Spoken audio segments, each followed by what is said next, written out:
Part 1. Every single girl between the ages of 18 and 32 knows me. No, not my name, but who I am. I'm the guy whose calls you don't answer, but who you call on a cold winter night when your car battery is dead at the mall and you need to recharge. I'm the guy you call to fix a leaky toilet on a Saturday afternoon before a party I wasn't invited to. I'm the guy you take to weddings and Christmas parties because I'm polite, make a good impression, and your moms and aunts like me. I'm the guy you say, call me Saturday, we'll see, to after asking me out because you're hoping something better will come along. I'm a good backup plan as I always pay and treat you well, but I won't pressure you. I am a friend who is not so bad that you lose your number, but not quite good enough to make an effort for a friend. I am invisible. Well, until you need me. I was that guy all through high school, an honors student, a stable middle-class person, raised to be polite and kind to others. I was never a member of sports teams, always worked after school because my parents made too much for government programs, but were too poor to own anything but Kmart jeans and budget eyeglass frames. I was the nice guy who opened doors for you and your girlfriends and let you get ahead of me in the lunch line. Acts you didn't even recognize. You know what they say about where good guys end up? Popular rumor says last, but that's not true. We good guys don't always finish last. We just never get noticed, and no one knows if we finished last or if we finished at all. Too rich for financial aid but not smart or athletic enough for a scholarship, I attended community college while working. At work, I steadily moved up the ladder, getting enough responsibility to get the job done, but not deservedly so, as promotions went to the more perky, visible guys. Like most of my invisible peers, I moved out at 18, bought a turnkey house, and spent most of my time studying warped floors, moldings, tile, and the like. Was my life lonely? I don't know, because it always had been. I got a dog from a local rescue center, an elderly Doberman with one ear that wouldn't stand up. A few months later, a local mutt from the street joined us. Everyone knows that no matter how little money and possessions you have, having a dog makes you rich. When a stray cat moved into my house, I thought I was definitely rich now. Then suddenly something very strange happened. After my 32nd birthday, girls started returning my calls. I was not only getting dates, but sleepovers as well. My social calendar went from strength to strength, and I had to write down and decline invitations. Was I happy? Does the Pope shit in the woods? Is the bear a Catholic? Yes, that's right. I was happy but confused. Next chapter. The reason for my newfound studliness was suggested to me by Joanna, a retired schoolteacher who worked at the store where I got my coffee every morning. Joanna was a big, rough smoking lady who didn't give a damn about anyone's opportunities. Joanna could chat up any of the customers, from construction workers to truck drivers, and she had a loyal following in the store. She worked mostly to keep busy after the death of her longtime partner. Eric, my boy, you are what is known as a clock stopper, Joanna told me. I was puzzled. I've heard that you can be so ugly that your face will stop the clock. Is that what you mean?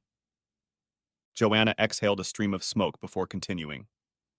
No, I'm talking about the biological clocks of young ladies. Joanna took a second to puff on her cigarette and then continued. Most women know that after age 35, the biological window for having children becomes really dangerous. I interrupted. Joanna, that's not really true anymore. She waved her hand to clear the smoke and deflect my objections. Yes, Eric. True, the odds are better today than in my day, but after 35, the odds still don't stack up in your favor. And so these girls wake up one morning and they are no longer 22 years old, but 32. Carrying a baby lasts a year, so if they want one child, they need to be pregnant by age 34. Add to that courtship, finances, and most importantly, finding the right guy, and then they're already running out of time, and bam. You, my friend Eric, become the stallion that stops the clock. I shook my head. There are plenty of single guys out there, much better than me as donor husbands. Joanna laughed, letting out another trickle of smoke. Sure, lots and lots of loser donors, but not too many good husbands.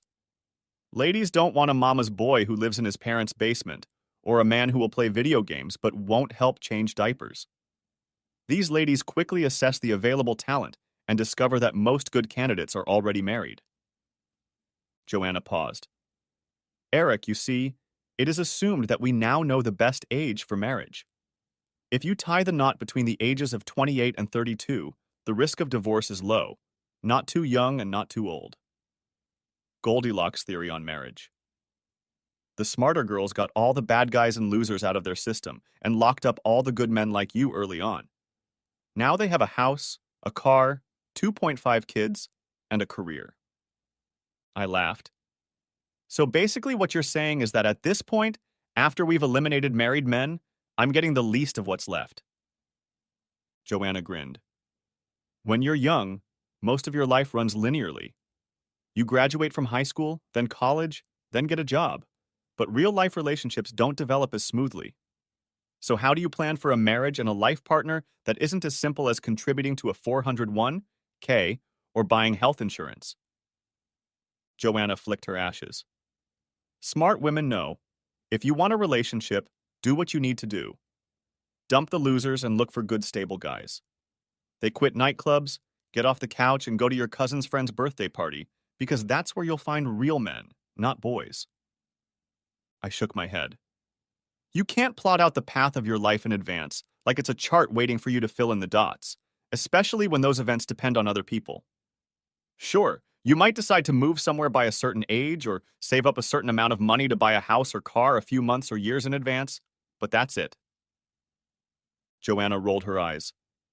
You can decide in advance exactly when you're going to get married, have a child, or make a certain amount of money. Of course, there are other people or factors, potential partners, fertility fluctuations, employers, and the economy in general. I have no new research to back me up, but in my experience, not as a sociologist or economist, the old adage still holds true. Chance favors the prepared man, or as it's also called, the woman. She put the lighter away. Eric, you're on a deadline right now. I bet your first dates are asking about your 5-year plan, or how big a family you want. I stared at Joanna. How do you know? Joanna giggled.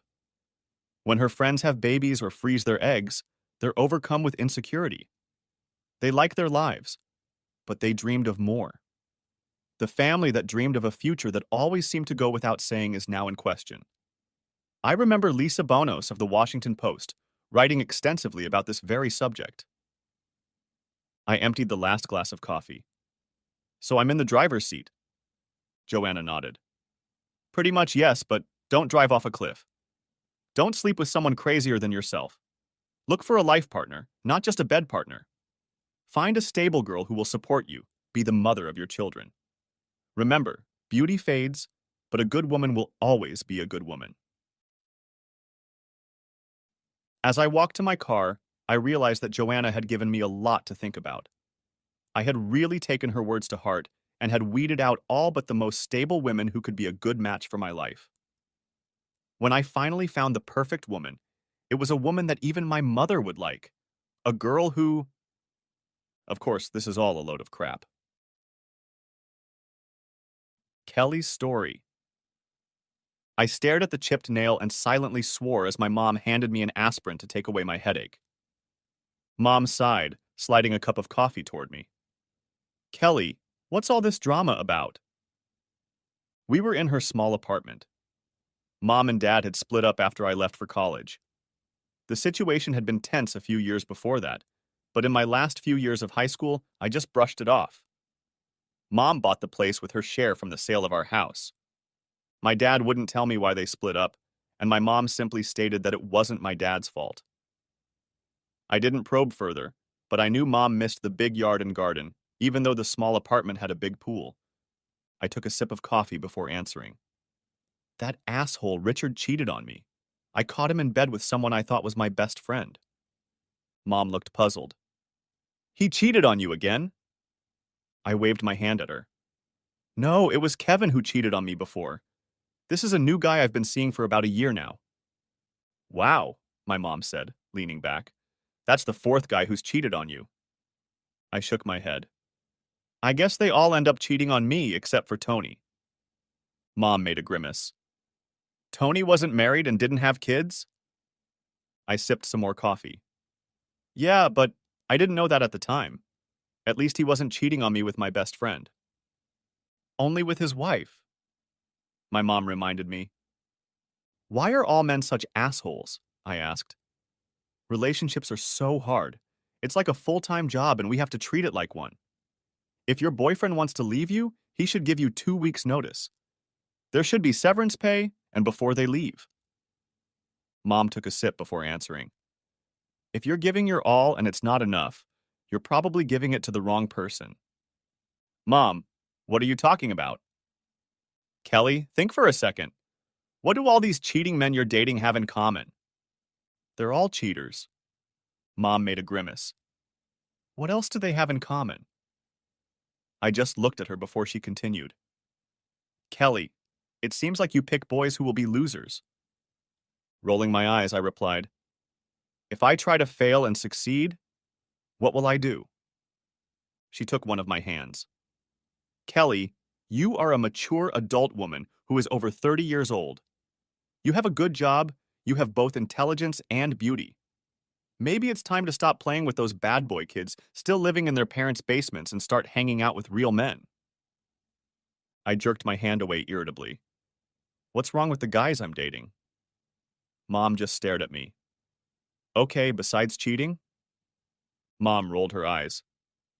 What happened last winter when your car battery died at the mall and you called your boyfriend? He said he couldn't make it because he was playing Call of Duty with his friends. Making a face, Mom asked, and who did you call? Dad, I replied, then quickly added. But Dad was on a business trip, so he called Eric. Mom leaned back. So Eric came over in the middle of the night, in the freezing cold, to start your car. Meanwhile, your boyfriend was warm and dry, playing video games, and his girlfriend was freezing in an empty parking lot late at night. I nodded. Didn't Eric bring you a thermos of hot chocolate? Well, that was cold. I was waiting. I defended myself. Besides, I told Eric thanks. He said it was no big deal. Mom nodded. And when your toilet broke before the party and water was running all over the floor, who did you call? It was a Saturday and the plumbers wanted a fortune, so yeah, I called Eric. Because your boyfriend was? Mom asked. Okay, my boyfriend was too drunk the night before and wouldn't answer his cell phone. Well, thought Mom, at least Eric had a good time at the party. Oh wait, you didn't invite Eric to the party, did you? The man who saved the day. You sent him home, didn't you? We had too many guests as it was. Besides, I'm sure Eric already has other plans, I replied, stammering. Even to me, that answer sounded lame. Of course, Kelly, Mom said patronizingly. It's not that I haven't done anything nice for Eric. I brought him to Cousin Tina's wedding. Yeah, Mom objected. At the last minute after you broke up with Tom or John or Kevin, who dumped you for that waitress. Eric was having fun, I replied meekly. He said he didn't have anything going on anyway. Mom nodded. Yeah, on his day off with no warning. I'm sure Eric was happy to drive 2 hours to sit and listen to your grandmother and Aunt Edith prattle in his ears and dance to a really bad DJ with a bunch of people he didn't know. Okay, Mom, I get it. But Eric's just so... Eric. You hardly notice him at all. He's just kind of... around. Like a reliable cell phone or watch. Mom smirked over her coffee cup. Is that a bad thing? Think of all your male friends over the last 10 years that you've dated. Can you imagine any of those jerks changing your baby's diapers or taking your kid to art school? Oh God, Mom, please. Mom raised her coffee cup at me. Any knucklehead can tear down a barn. It takes a carpenter to build it. I'd had enough and got up to leave. Mom, I've got to go. Thanks for the coffee, but I have a million things to do, and I promised to meet Dad for an early dinner. Mom looked sadly into my eyes. Okay, Kelly, tell your dad I said hi. I nodded and kissed my mom. Mom hesitated and asked quietly, Does your dad ever ask about me? I gave a strained smile and walked out of the apartment. I thought about what my mom had said on the way to my dad's house. It actually made me angry. I had come to my mom for comfort after catching that slut with my boyfriend. Ex-boyfriend, not a lecture on the birds and the bees and time. It was so unfair. We're told we can do anything a man can do, and when we do, we're called bitches.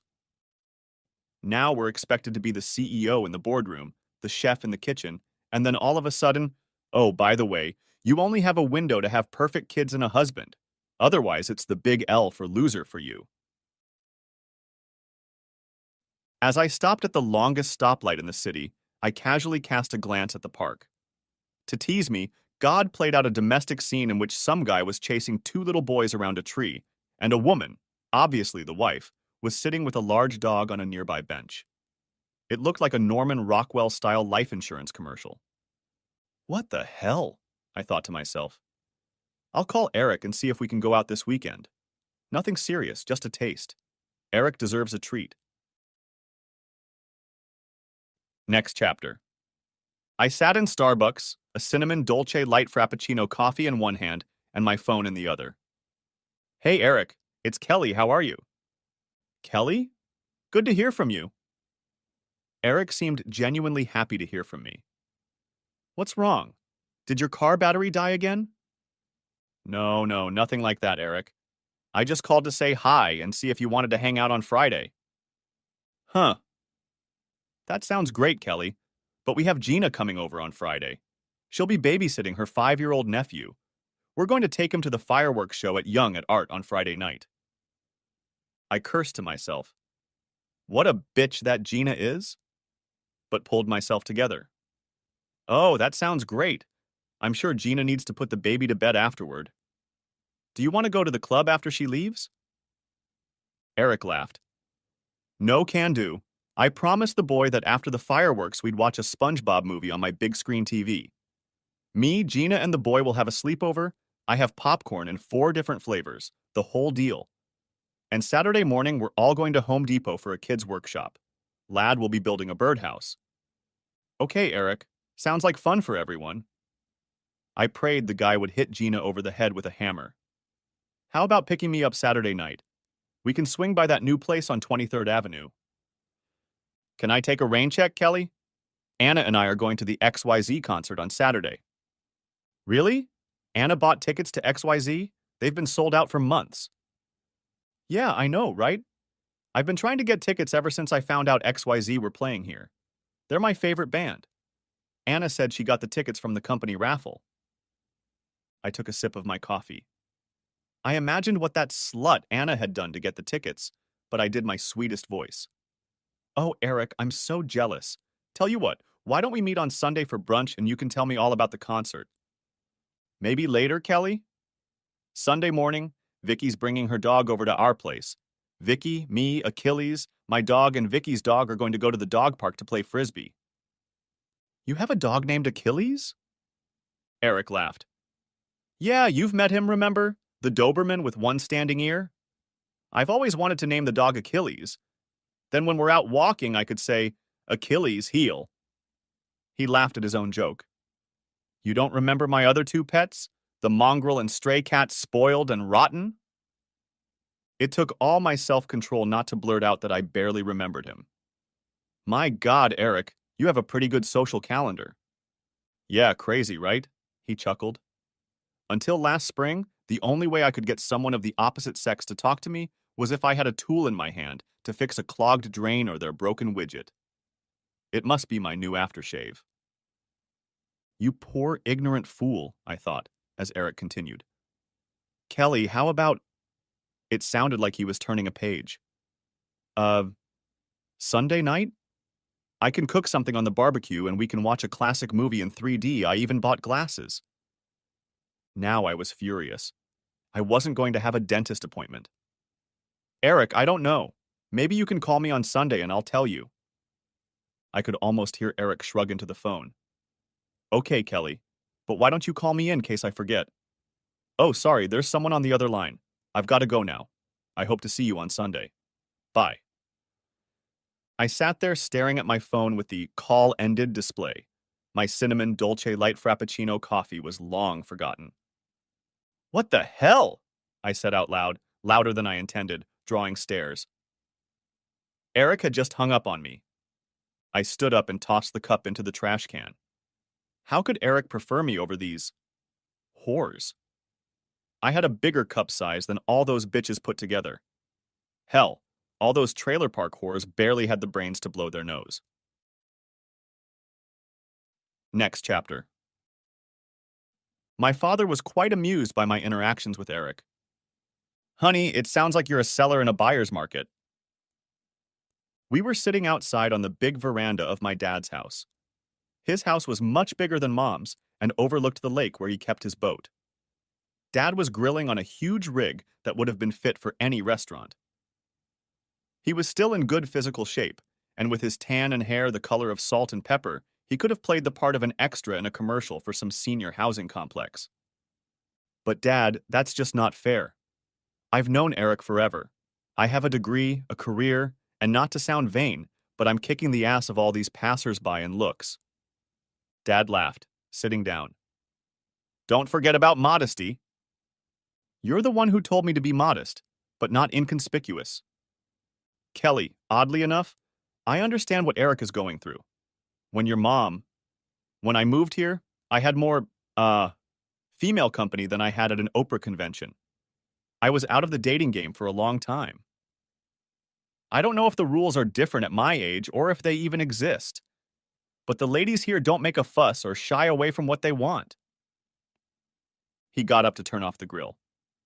My point, Kelly, is that the ladies here use the famous Roman saying, seize the day, trusting little in tomorrow. I put my glass down. You know, Dad, you're right. He interrupted me. You know how much I love hearing that. I waved him off with my napkin.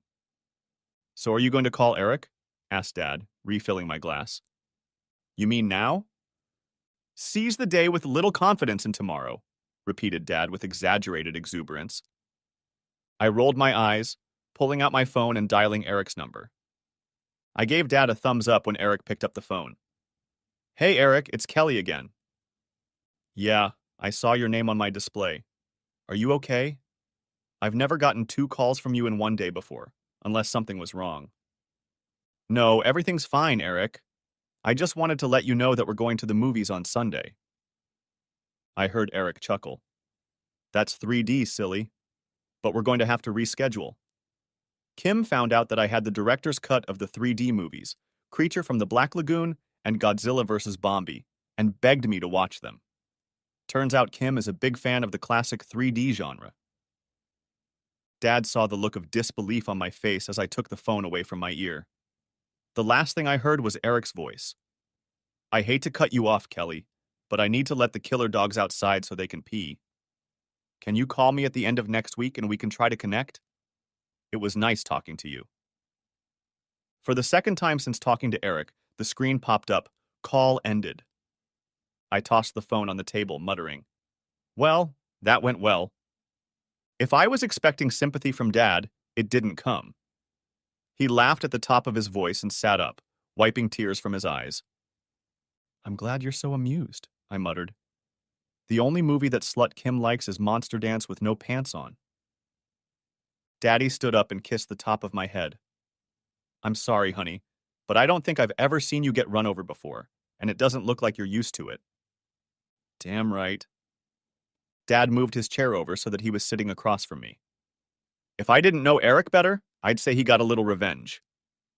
What are you talking about? Dad leaned back in his chair. Remember, you were a senior in high school and the lead performer in the school production of West Side Story. Yeah, so? Eric was part of the production crew and I believe he invited you to the party after the play. Maybe he did. I don't remember. Well, he certainly remembered then.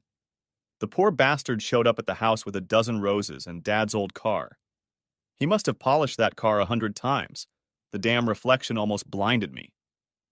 I bet those roses cost him a week's pay at his minimum wage job. Ouch. Oops, that's right. And where were you? You left with that clown who played the lead, Tommy, what's his name? I cringed at the memory.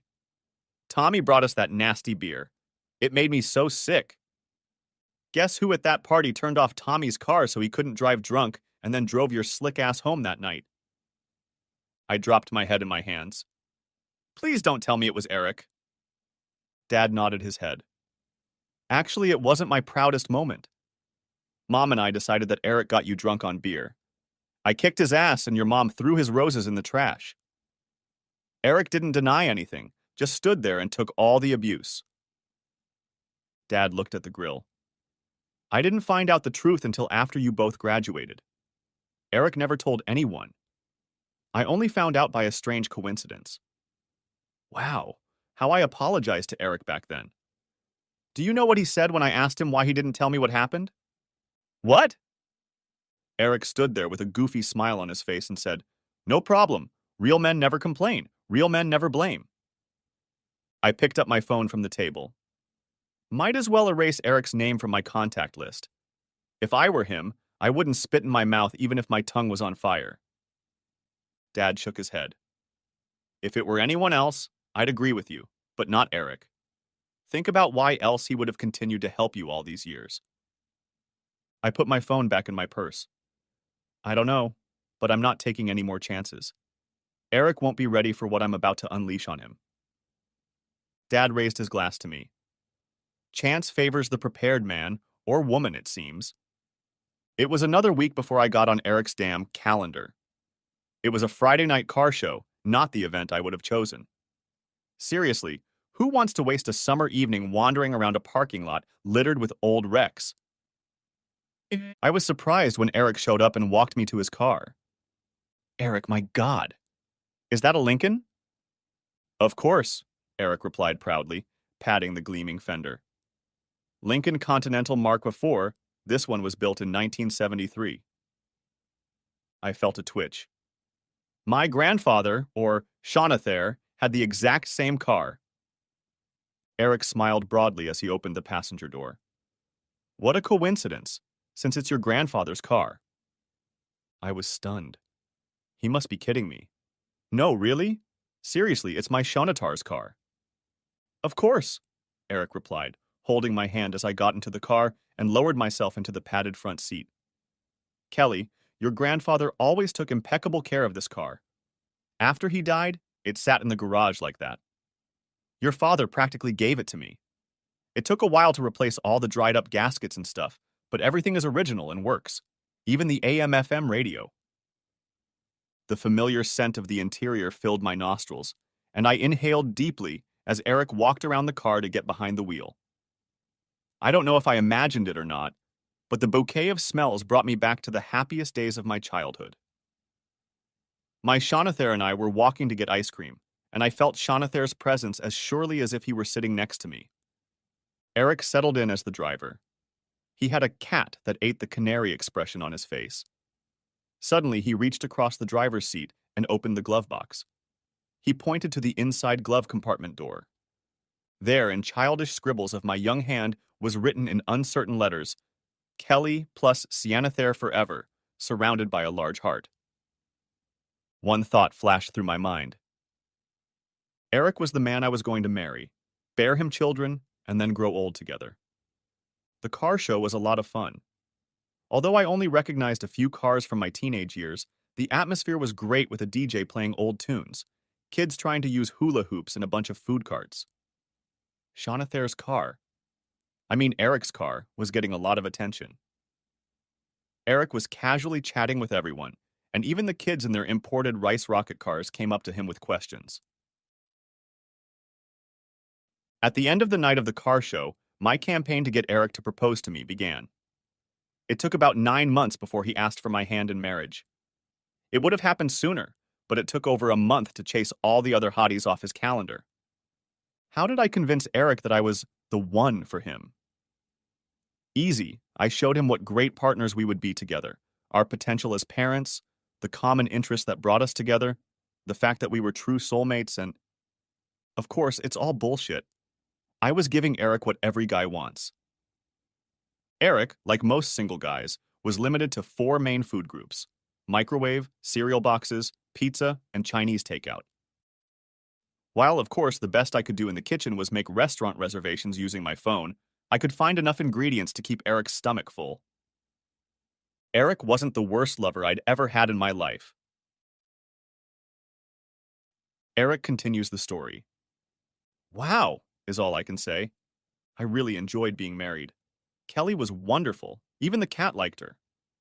We had the usual minor disagreements, like my choice of decor versus hers, but once I saw what she did to the house, I quickly sent my lonely memorabilia to the garage to make a traditional man cave. We both loved to laugh, and comedy clubs and concerts along with local theaters became our date nights. As we all know, when the gods want to make us cry, they make us laugh first because everything was good until it was bad. We had just gotten out of the doctor's office. After a year of trying to have a baby, we decided to get tested. My swimmers were fine in both quantity and quality. Unfortunately, the problem was Kelly's. I can't spell half of the medical jargon, but basically, I had a better chance of getting pregnant than Kelly. All existing methods involving Kelly had such a low chance that the odds were non-zero, meaning above 0%, but not by much. Unless three wise men with gifts come from the East, we would have to go the expensive route of surrogate or adoption. I was fine with both, and I was willing to mortgage, sell everything I owned, or borrow. Kelly was stunned and said she needed time. That, I think, was the beginning of the end. Next chapter. Kelly fell into a despondency that turned into a deep depression. She even quit her job. It took the intervention of her parents and I to get her into treatment. They tried different medications, but the ones that worked made her gain weight, which made her even more withdrawn. Kelly had to make a huge effort to go anywhere. Every time she saw a child or family, she nearly burst into tears. I was at a loss as to how to help her. My attempts at humor, think of all the money we'll save on birth control, had the opposite effect. After about 2 years of this behavior, I was ready to get depressed. And then a miracle happened. Kelly's therapist picked the right combination of medications, and combined with Kelly's sessions, I gradually climbed out of my shell. Although I was glad to have my wife back, the old life didn't happen. Kelly refused to discuss any options for our family, and I simply dropped the subject. It seemed like we were no longer getting along and just existing together. Even when we were physically near each other, like eating breakfast, Kelly acted as if I wasn't there, scrolling through her smartphone or going through papers from her new job as office manager. I felt invisible, like she was looking past me. Kelly didn't want to go to comedy clubs anymore, but when she showed interest in our local theater, I bought season tickets. We went to every new show and some shows she went to multiple times, bringing her mom if I wasn't home. I felt like I was seeing a little light at the end of a long, dark tunnel. Of course, fate decided it was an oncoming train. Next chapter. Joanna popped up from behind the cash register at the store when I walked up to pay for my Monday morning coffee. Eric, come with me now, said Joanna, grabbing my hand and pulling us out the back door. Stop, Joanna, I'm going to spill my coffee, I exclaimed as her iron grip pulled me outside. Joanna lowered her hand to light a cigarette and took a drag as the door closed behind us. Eric, your wife is cheating on you, Joanna spat, exhaling a trickle of smoke through her nose. I brushed the smoke off her face. You're insane, I replied as Joanna took another puff. You must have mistaken Kelly for someone else. I mean, you see 100 people a day. Joanna put her hands on her hips. I was at your damn wedding. I know what your wife looks like, and I know damn well what a cheating bitch looks like. A doubt crept into my mind. Joanna, it's a very serious thing to accuse someone. Are you 110% sure? Joanna interrupted me. I'd like to be wrong, but Kelly was here with that asshole from the theater. Tommy, what's his name? They were here together yesterday. My head was spinning. Yesterday, I'd been at her father's apartment all day installing an electric water heater for him. How could that be possible? It can't be, Joanna. You must be mistaken. Kelly is like a lot of people. Joanna threw down her cigarette and crushed the butt with the heel of her shoe. Oh yeah, Eric? How many women who look like Kelly let their lovers drive their husband's classic 1973 Mark IV Lincoln Continental? What? Kelly's history. What? Exclaimed Mom, setting down her coffee cup. It's no big deal, Mom. Eric doesn't know, does he? Said I. Besides, if Eric did recognize Tommy, he'd really like him. They look a lot alike. Mom shook her head. Do you really think Eric has less morals than God gave the lint for the dryer? Do they look alike? Jesus, my child, are you out of your mind? Does Eric sleep with married women too? No, Mom, but my marriage was in bad shape. Kelly, infidelity doesn't make bad marriages better. It makes marriages worse, much worse, like divorce in the end. But Mom, I'm not ending my marriage. I'm just not getting as much use out of it right now. Mom pulled her coffee cup toward her. If you're not ending your marriage, then your actions suggest that things aren't so bad. You're getting something out of this arrangement. I've been through a lot. Why am I not entitled to something? Kelly, cheating is a crappy set of decisions based on entitlement. Mom, you just don't get it. Mom stood up, walked around the table, and took me by the shoulders with both hands. Honey, yes, I do understand, she said, squeezing my shoulders. I fooled your father once. Just a stupid couple of dates with, well, whatever with. Mom sat up and wiped tears from her eyes. You were in high school, and for some reason I figured a little fling couldn't hurt. Your father found out about it and left me. I convinced your father to stay until you graduated. I thought I could get him back in 2 years. You changed, Dad? Said I, recoiling from her. Mom tensed up. Yes, and as soon as you left for college, your dad moved out and filed for divorce. Now I tensed up. That's not going to happen to me and Eric. He'll never know, and I'll never hurt him, even unintentionally, unlike what you did to Dad. Mom shook her head. Hurt him unintentionally? Cheating is as deliberate as a NATO airstrike. I got up to leave. Tommy works with me. Eric never comes to work with me, so how could he know? Mentally, I cursed myself for letting Tommy talk me into taking a ride in the Lincoln yesterday. I swore that mistake wouldn't happen again. Mom continued to shake her head. Having fun with a buddy at work? How corny is that? I picked up my purse. I don't know, Mom. How cliche, CD was your buddy? Mom acted like I'd slapped her in the face. Look, Mom, that's not what I meant. It's just a part-time job for Tommy. He's an actor. Tommy's done real estate commercials before, and he has a script for a play. We're both just creating memories to reminisce about in the future. That's it, nothing more. Mom circled her hand around her small condominium as I headed for the door. Look around you, Kelly, because when Eric finds out, sitting in a small apartment with a bottle of wine is your future. Next chapter. And I don't know if I was more shocked or pissed off as I drove away from my mom's house. Shocked is putting it mildly to describe my feelings about her revelation that she had cheated on Dad. It was a betrayal, plain and simple, and it really pissed me off that she had hurt Daddy. It also pissed me off that my mom never took my side in any relationship problems. Who was she to judge? My little, affair was different from the one she had with Dad. I remember reading a survey done by Illicit Encounters, a British extramarital dating site. They surveyed 2,000 users and found that 73% of the women who admitted to having affairs had mothers who also had affairs. It was partly her fault, plus it was my mom who kept talking about Eric and pushing me toward him. And yet there was a voice in the back of my brain that I couldn't chase away, and that whispered, "The apple doesn't fall far from the wrong apple." I turned on the radio to drown out that voice and reminded myself that Eric would never find out, so it was okay. Eric's story. I was shocked at what Joanna had said and headed home, leaving all thoughts of work behind. Reaching the garage, I took a deep breath and opened the front door of the Lincoln. Poking my head inside, I immediately noticed that the driver's seat was out of place. The seat had been pushed far back for a driver with much longer legs than me. Even without that clue, I realized that what Joanna had told me about Kelly having fun with another guy was true. The cabin smelled. Just as I was about to close the door, something caught my eye.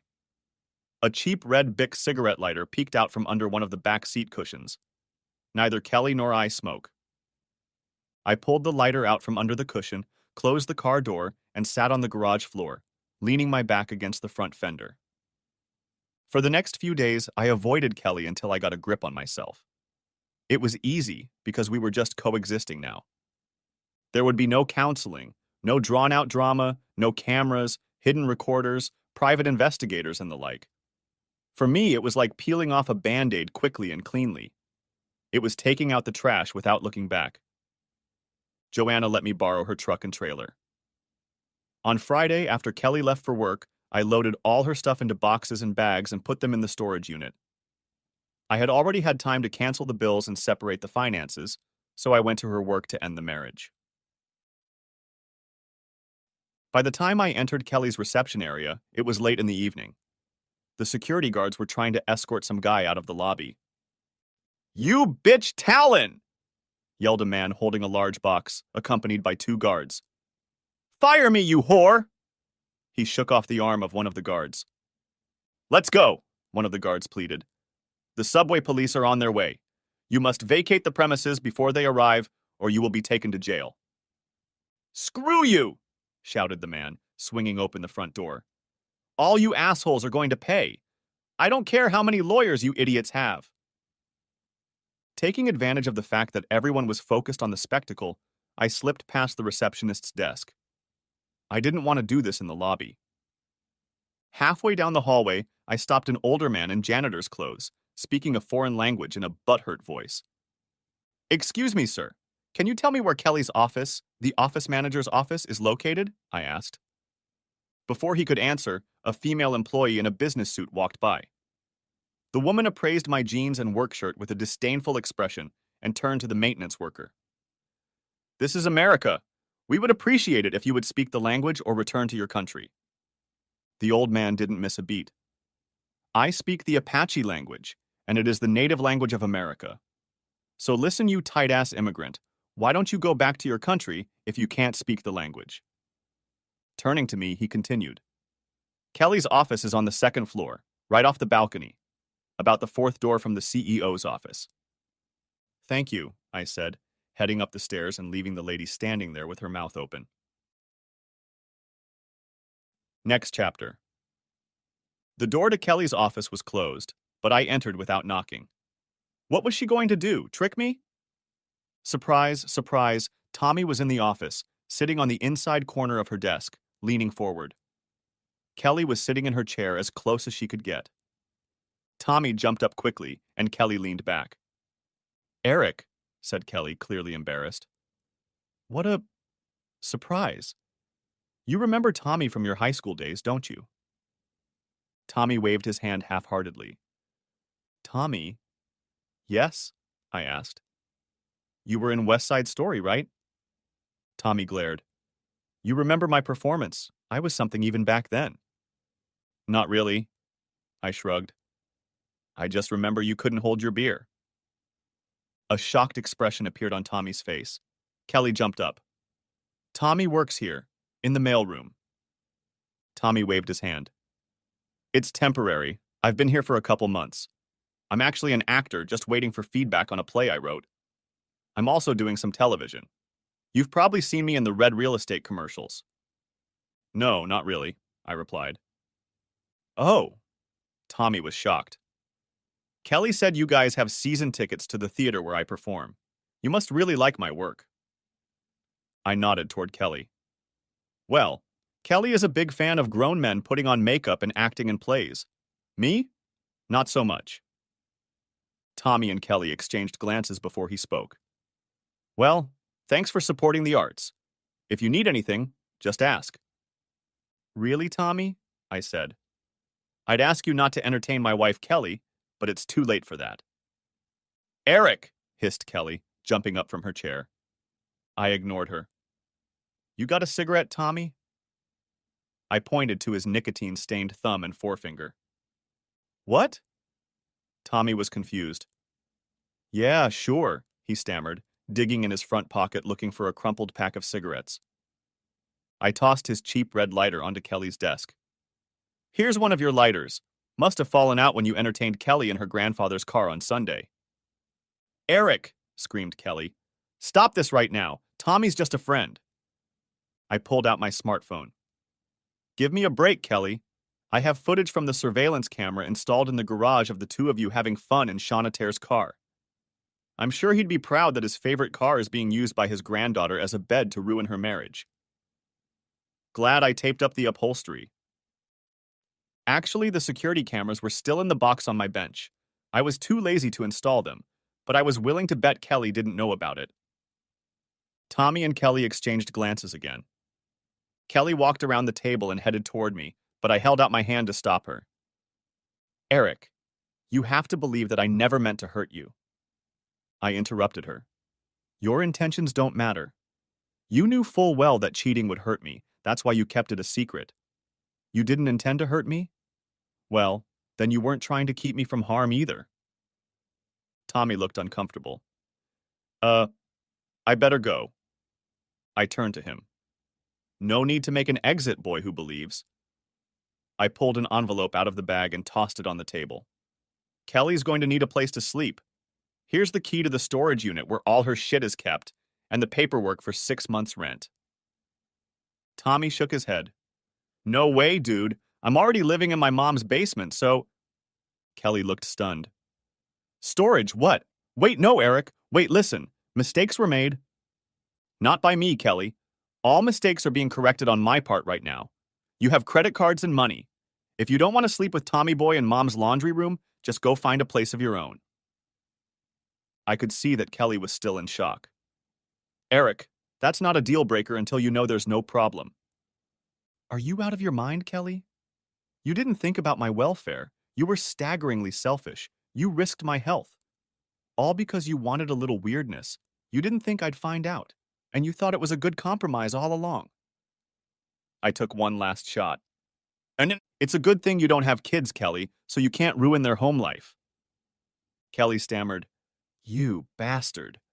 You should have entertained someone else so you could have a disease. I shook my head. Are you that stupid, Kelly? Tommy puffed up his chest and pointed at me. I'm not the one who can't satisfy his wife. He looked at Kelly. What? I never said we had an exclusive relationship. Come on, Kelly. You've seen what ladies are like backstage.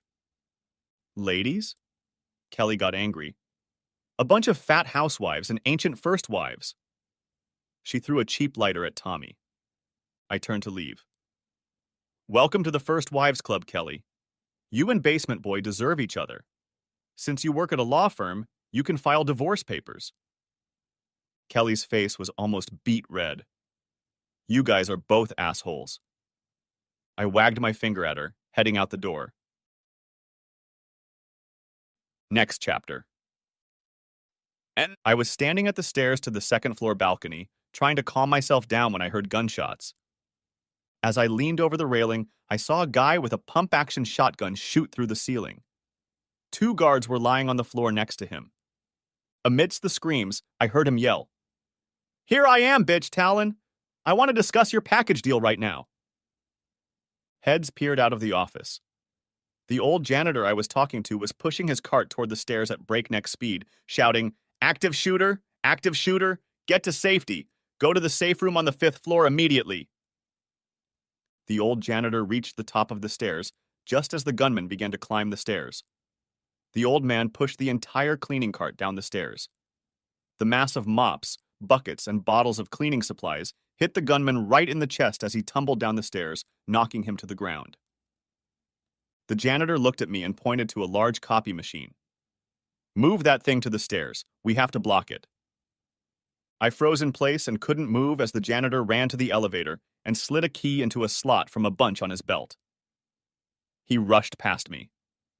Come on, kid, let's go. That'll disable the elevator, but we still have to block the stairs.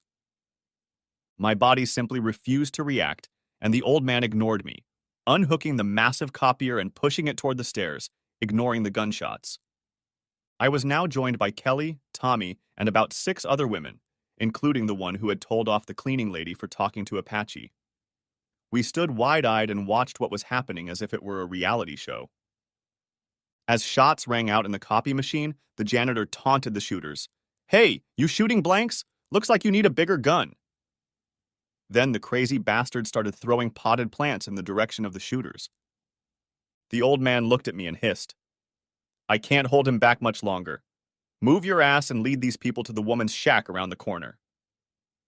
I was still in a trance until Kelly tugged on my arm. "Let's go, Eric."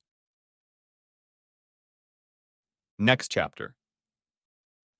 We were cowering in the women's restroom like a herd of sheep when the janitor came in. He turned off the lights, and it took a minute for my eyes to adjust to the darkness. The man pointed to half a dozen women. "Get in the last stall, farthest from the door. Stand behind the china as far as you can." He turned to Tommy and me. "Move the couch in front of the stall wall. That will help block any pellets that get in. Hopefully, we can sit this one out until the cavalry arrives. We should keep quiet and hope he doesn't find us." He locked the door. "Anyone keeping an eye on that asshole gunfighter?" I raised my hand like I was in 3rd grade. "He was wearing something that looked like a black life jacket," I said. The old man nodded. "An armored vest." He turned to the group of women huddled in the last stall. "You," he pointed to Kelly. "Give me your bra. Now." Tommy was still looking around in panic. "You're going to listen to that old pervert." "Shut up, Tommy," I said, pointing to a tattoo on the inside of the old man's forearm that resembled the Budweiser eagle and a beer logo, only his tattoo had an eagle and a trident with an anchor on it. This guy knows his shit. As the man tore open the cups and then clenched one cup in his fist and punched the mirror above the sink. He picked out a long, jagged piece, wrapping the end of it in one of Kelly's bra cups and handing it to me. "I bet our shooter has a less expensive ballistic vest. Ballistic armor dissipates the kinetic energy of a projectile, such as a bullet, through a network of fibers like Kevlar, much like a soccer ball hits a goal net at speed. It won't stop a knife or a punch." "What if he doesn't have a cheap bulletproof vest?" shouted Tommy, almost panicked. "Calm down," said the man, trying to hold out a bra-wrapped spike to Tommy. "Then we'll go for the face. There's enough of us here, and if we pile on all at once, we'll have a chance." "To hell with that," said Tommy, dodging the jagged piece of glass held out in front of him. "I'm not going to sacrifice myself for a bunch of selfish sissies. These bitches wanted equal rights. Let them fight." He began to squeeze his way through the small crowd crammed into the last stall. The old man grabbed Tommy by the hair on the back of his neck and pulled him back. Tommy spun in place. The old man kicked him under his kneecap, and Tommy fell to the ground. "You want to die on your knees instead of fighting on your feet like a man? That's your choice, but you're not going to hide behind a bunch of skirts to save your hide." Tommy scurried off to the far corner as the boy let go of his hair. The man turned to me. "What about you? Fight or flight?" I was so scared my teeth were chattering. "I think I'll pee my pants, but I'll stay on my feet." "Look, that door won't hold a damn thing. The shooter's got a pump-action shotgun, looks like a 12-gauge, which would easily put a hole in the door, but the tiles on either side of the door should give us protection from the buckshot." He walked over to the wall next to the door. "The door opens outward, so even this cheap door will be hard to kick in. I bet he'll shoot the lock off and then pull the door on himself. Like most guys, he'll open the door with his dominant hand, which is also his gun hand." He pantomimed the action. For a moment, the shotgun will be in his other hand. That means his hand will be holding the door, not the trigger. With the lights off, he'll be staring into the darkness and won't be able to see. That's when we'll strike. He turned to me. "You'll be up high and I'll be down low." He pointed at the woman. "You pile on. Don't stop for any reason. The adrenaline will dull any pain. Don't be afraid to hit me, because stitches are better than a coffin." At that moment, we heard another shotgun blast. "Come on out, bitch Talon. Bring your goddamn law textbook and your Ivy League diploma." The old man pushed me back against the wall next to the door. He crouched with the lady behind him on the other side of the door, below tile level. I mimicked his pose. My bladder was ready to burst. The only light in the room was falling from under the door. 2 feet obscured the light, and then there was a clatter of the doorknob. "You in there, Talon bitch! Come out before I blow up your house!" The distinctive sound of a pump-action shotgun blast was followed by a loud explosion as the doorknob simply disappeared. The shrapnel hit the old man in the leg, and he was thrown backwards towards the lady. The door swung open abruptly. Just as the old man had predicted, the shotgun lay in the gunman's left hand, and his right hand rested on the edge of the door. Our eyes met, and I froze like a deer caught in the light of car headlights.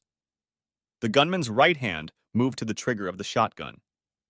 Although my brain was at a complete standstill, some instinct compelled my body to act on its own. An inner need for survival carried me forward, toward the attack. Kelly's story.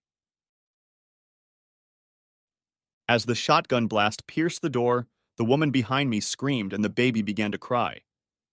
The old man who had taken the bra from me fell as if he had been hit with a baseball bat and collapsed onto the large woman behind him. The door swung open, revealing the silhouette of a man in a large black vest with a gun in his hands. I knew I was going to die, so I made the long-forgotten sign of the cross that I had been taught in my youth. Suddenly, out of nowhere, out of the darkness, Eric pounced on the gunman. He clawed at the guy, and they both collapsed to the floor. "Police! Stop! Drop your weapons! Now!" a voice shouted. Eric didn't even slow down his frantic kick at the lying figure. 2 shots rang out, and Eric was thrown off the body of the gunman, but he crawled backwards like a zombie and started hammering the body with his fists. "Stop! Hands up!" shouted one of the officers, stepping around Eric with pistols at the ready. A large woman leaned out of the door and covered Eric with her body. "Don't shoot! It's not him! He's not the shooter!" About 1 million men in police uniforms and with all manner of weapons scurried away. 3 days later. "No, Kelly," Joanna said. I was in the store where Eric got his terrible coffee every morning. I was standing over Joanna, who was kneeling and arranging packages of donuts in the display case. "God damn it, you lesbian!" I shouted at her.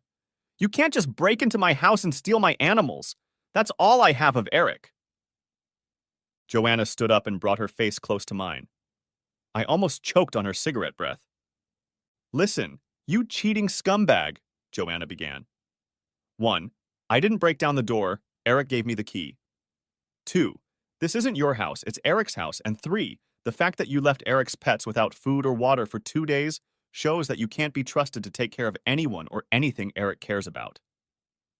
She waved a finger in front of my face. We all know what happens when someone trusts you with something important, like marriage vows. I took a step back. It's not my fault. You know how crazy the last few days have been? Do you know how awkward it is to barge into your own house because your husband changed the locks? Joanna took a step toward me.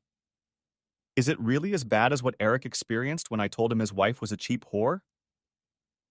I took another step back. This is between me and Eric. You had no business prying into our marital affairs. Joanna laughed. Fine. Affairs is a word that suits you. I think your marriage stopped being between you and Eric when you started having fun with other men. I strained my back. It was just one guy, and I was in a bad place at the time. In a bad position, Kelly? I clenched my fists. Damn it, Joanna, you don't know shit! I felt my blood pressure rising. Do you have any idea how hard this is for me? Joanna grinned. To quote actor John Wayne, life is hard, but it's even harder when you're stupid. At that moment, the chimes above the store door rang out, and 2 police officers entered the store. Hey, Joanna, do you have a dark roast? Joanna waved her hand toward a pile of coffee cans. Sure, Derek. The last pot of coffee is fresh and just the way you like it. I lowered my voice. Give me my animals back or I swear to God the cops will haul your ass to jail. Joanna smiled widely. Really? You want the cops? She waved at the two police officers filling coffee mugs and said loudly, Derek, Pete, would you please come over here and kick this whore out of my store? A larger officer approached. What's the problem, Joanna? Joanna pointed at me. That whore wants to show tricks in front of my store. You can get rid of her and make sure she stays away. I don't want her bothering my customers with any more solicitations. The officer put his hand on the handcuffs. I need you to leave immediately and don't come back. Do you understand? I was about to protest, but I saw the look on his face. I turned to see that damn bulldyke Joanna. This isn't over, hissed I. Joanna dismissed me with a wave of her hand. Yes, it's over, bitch, just like your marriage is over. Eric, you're going to have to let her come in to see us in a little while, the nurse told me as she changed the IV bag. It had been a week since I'd had my trachea and urinal removed, so at least I could eat what was considered food in the hospital. I wasn't a big fan of the recliner, but the maze of tubes around and inside me ruled out going to the can. Thank you, Florence Nightingale, but I prefer not to be reminded what an ass I was and why I am in your tender care. My nurse shook her head. Too bad the first thing you asked for after surgery was to ban your wife from the room. She sits in the waiting room every day. I know she's hoping you'll call and let her come in. I tried to get comfortable, which was no easy task. Yeah? Well, I lie on that damn bed every day too. At least she can get up and pee in the bathroom or see her boyfriend or have her boyfriend pee on her. Either way, keep her away from me. The nurse checked the other IV. It's just the drugs talking. I know what a good guy you are. Let me give you a hypothetical situation where you talk to her for just a second. How about this? What if there were no hypothetical questions? At that moment, there was a knock on the door, and a janitor from the set entered. He was assisted by a young, slender woman of about 25 with long, straight black hair. High cheekbones and other common facial features made them look related. The girl helped him into a chair as the nurse left. He had a brace on one leg and a bandage with many bandages over one eye. How are you feeling, Eric? I raised my hand with a web of tubes. Like Spider-Man, without the superpowers. He grinned. I spent 2 business trips running around the jungle with Greenface and didn't get a scratch. And now, in my golden years, a door is kicking my ass. The man turned to the girl. Eric, this is my granddaughter Starlight. They won't let me drive in this condition, so she's my chauffeur for now. I waved my hand at the attractive girl and turned to the older guy in the chair. I'm embarrassed, but I don't even know your name. Tonto, he said. Really? Like Tonto from Kemosabe's The Lone Ranger? I asked. Yeah, Tonto, he laughed. Starlight tapped him on the shoulder. That's not his real name. Tonto smirked. Okay, but I got that name Tam, and it stuck. No one ever forgets it. He turned to his granddaughter. Starlight, dear, please go to the vending machine downstairs and get your old grandfather a big cup of coffee. Extra sugar. Starlight kissed Tonto. Sure, Grandpa, but you're not old. You'll live forever. I watched her slender figure walk out the door. Tonto caught my gaze. I'm sorry, I said, embarrassed. Tonto waved his hand.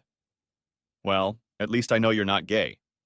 Now, Eric, between us men, what's your 5-year plan? 5 years? I don't even know what's going to happen in 5 hours. My life right now feels like a test I didn't prepare for. How big a family do you want? Tonto, are you asking for a date?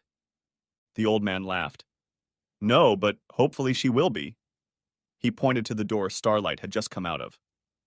She just got out of a failed relationship. Old Grandpa had to remind her boyfriend that I've killed people I didn't even know, and I'm not going to lose sleep adding it to my tab. I advised him to leave that part of the country and never come back as I have 25 acres of land with a backhoe and no one will ever find his body. Tonto, remind him not to date your granddaughter. He slapped himself on the leg. Just the opposite, Eric, my boy. I want Starlight to be with a real man. A guy who will support his woman and let her support him. I see such a man in you. I shook my head. Tonto, I wet my pants when that guy with the gun opened the door. Tonto shrugged. All battles are fought by scared people who would rather be somewhere else. On my first assignment, I would have had to change my underwear twice if I had it on. He pointed at me. When it was time to step forward, you did. That's all that matters, and it counts for a lot. Courage is when you're scared to death, but you get in the saddle anyway. I tried to find a graceful way out of the situation. Your granddaughter hardly knows I exist. Tonto tapped his finger on his head. Leave it to me. Kelly's history. Tommy, stop calling me! I was almost yelling into the phone. The people in the hospital waiting room were staring at me, so I got up and walked out into the parking lot. Sure, Kelly, but have you thought about what I said? Tommy, the only time I think about you is how I wish we had never contacted each other and how I wish you were dead. Whatever, Kelly, but it's a big opportunity. A movie about what happened to us could be my big break, but we have to strike now while the iron is hot. Tommy, I'm hanging up. Don't call this number again or I'll stab you myself. I need to keep this line free in case Eric calls. I didn't hear a no in that sentence, Kelly. No, no, no. Is that clear enough? Wait. The producers have several storylines we can go with. For example, if Eric realizes how strong our bond with each other is and gives us his blessing in the hospital before he dies. Eric won't die! I yelled into the phone. Won't die? Damn, okay. Then we have another storyline where I go to therapy with you guys and help heal the pain. You guys are so grateful you named your first child after me. It's just bait for the girls. You're an asshole. You know I can't have kids. Kelly, it's a movie. You can have an elf if you want. Otherwise, we'll have you adopt some foreign child from a third world country where all the Hollywood public takes jobs for foreigners from. As a dramatization of this story, you can adopt a puppy or a pony and name it after me. Later, the pony will grow up and win the Kentucky Derby. You ass, ponies don't grow into horses. Really, Kelly? Okay, we'll fix that in the script. I put my hand on my forehead, feeling my head start to hurt. For the millionth time, I cursed myself for even talking to this man, let alone having fun with him. Tommy wasn't worthy of wearing Eric's socks. Tommy, please, just go away. Kelly, we have tons of other story ideas in every genre, but they really need you to sign on to get some traction. How about it turns out that Eric is actually a robot from the future coming to the present to save you and me? I pressed the end call button and put my phone back in my purse. Eric's story. Tonto and Starlight became daily residents of my hospital room. Tonto made no secret of his desires, and after a while both Starlight and I became more and more amused by his attempts. Finally, Starlight stood up. Eric, my grandfather will never let up, so we can set a date to go out at least once. Okay, Starlight, I said, but you'll have to drive on the first date. Tonto leaned back in his chair with a smile on his face. My work here is done. As he got up to leave, there was another knock on the door, and the middle-aged lady who had been on the set with us walked in. Tonto, Starlight, and the lady greeted each other warmly. I felt like a stranger in my own room. Tonto started the introductions. Eric, this is Allie. She's the CEO of Talon and granddaughter of the founder.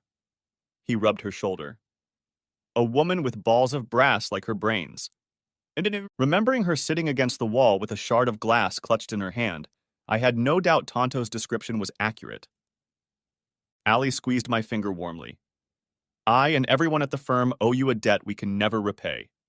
I hope you will accept compensation from both us and the city, but I will not insult your sacrifice by offering only money for what you have done and endured. Tonto interrupted. You can insult my sacrifice by offering me only money. Allie waved her hand at him. Hush, Tonto. Everyone knows you have more money than King Midas. Starlight added, You're only working because Grandma was going to poison your coffee if you didn't quit and stop bugging her. Damn women, Tonto grumbled. A man has to have a purpose to get up in the morning. Starlight rolled her eyes. You get up at 4 o'clock in the morning every damn day. Old habits die hard, Tonto hummed. Allie shook her head. Eric, I know the circumstances under which you came to our office, and I'm sorry that there has been so much grief and suffering in your married life. However, I cannot express how glad I am that you ended up here, whatever the reason. She pointed at Tonto. We both owe you our lives, as well as my granddaughter. I felt myself blush. As far as I'm concerned, Allie, I owe my life to you, so let's consider us even. Allie shook her head again. That's hardly a fair exchange, Eric. The firm is willing to do anything to make you whole. I wondered for a moment. Does your firm have a family law department that can handle divorce? Kelly's history. It had been 8 months since the divorce was finalized. I had fallen back into a deep depression, and only in the last 3 months had I realized my act and its consequences. Today, I stood at a crossroads, but it was something I had to do, as I had learned that tomorrow hopes we learned something from yesterday, so I had to talk to Eric. I knew where to find him, which is why I found myself at Friday's car show, standing a few seats away from him and my Shonathere car. Taking a deep breath, I walked over and tapped Eric on the shoulder.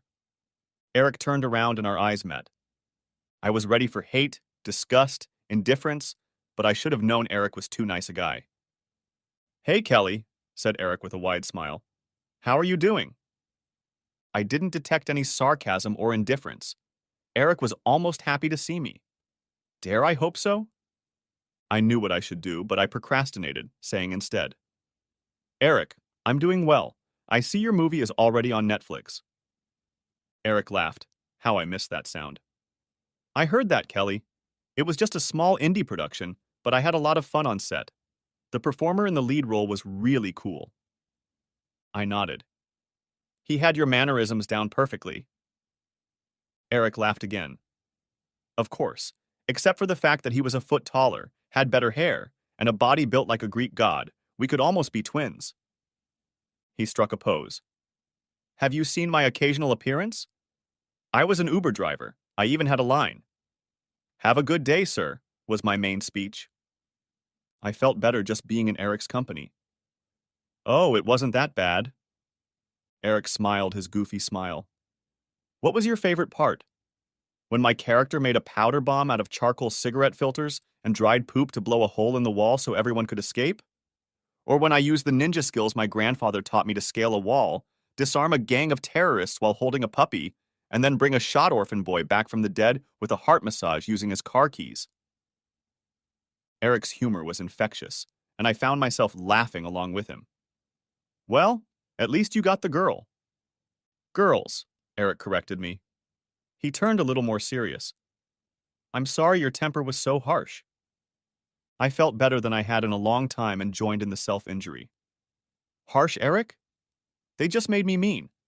All the actress who played me was missing was horns, a tail, and a pitchfork. Eric shook his head. The entertainment department of the law firm that handled the contract told me that the movie was a hit in Asia. It ranks as the 19th most illegally downloaded movie in China. Well, that's something, I said, laughing. There was a pause while I took a deep breath. Eric, I need to ask you something. Shoot Kelly, Eric said, then wrinkled his nose. Sorry, bad choice of words. I managed a weak smile. Eric, ever since the shooting, I've been living on disability and the money from our divorce. I can't go back to work at the law firm. Everyone acts like I'm some cartoon villain who betrayed Batman. I hate what happened between us. I don't know what kind of person it was. I took another deep breath. But through therapy, I realized that I need to forgive myself. I need you to see me for who I really am.